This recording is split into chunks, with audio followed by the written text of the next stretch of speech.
your top talent.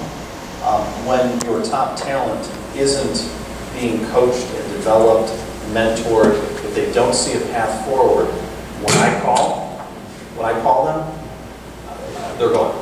I'll take them out. Yeah. That's the number one reason that drives vulnerability, is they just don't see a path forward. Now, perhaps the reason why they don't see a path forward is they're blocked.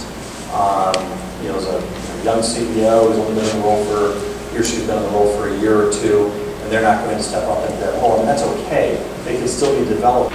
Yeah, two things. I think I would agree that in high tech, in particular, we definitely underinvest in talent development, just as a cultural mooring under which we should all operate. And part of this is high tech companies tend to be smaller, single business unit companies. We tend to organize more functionally, sales, marketing, support, IT, and then we just sort of leave people abandoned. You're a finance person forever, you're a salesperson forever.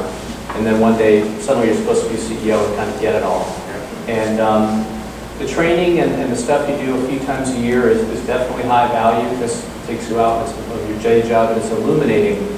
But you know, leadership and management development is an apprenticeship model, and it's when you have a committed culture in your company of every manager being evaluated formally on whether or not they are a great developer of talent. Do they hire and retain great talent? Do they teach them? Do they grow them? Do they have people that work for them move into other responsibilities in the company, maybe even become their peer?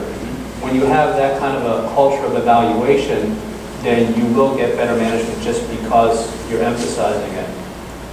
Second thing I'd say is, this is a point I know you know I'm on, is I definitely think a lot more about EQ development than IQ. I mean, we're somewhat fortunate, particularly in this valley and in the high-tech industry in general. We get the most brilliant, highly motivated people on the planet. Sorry, Jeff. For those who aren't familiar with EQ, can you... emotional intelligence. So okay. I think about IQ. Can you solve a problem? Can you sit down and go, I understand that market, I can think about a great product, I can problem solve, I have logic. As an individual, can I achieve? And EQ is much more about how well can I interact with other people, how well can I manage, lead or follow others, how much can I come back from adversity or failure or an argument and rebound.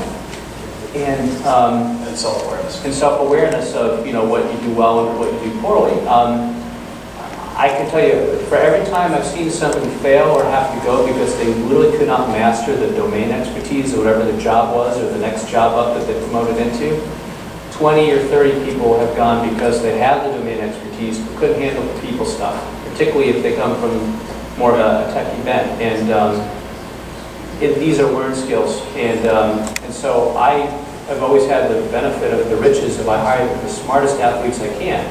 And I focus all my time thinking about how to make them better at working with people and for people and over people. Because if they've got the smarts and they can do that, they can do anything.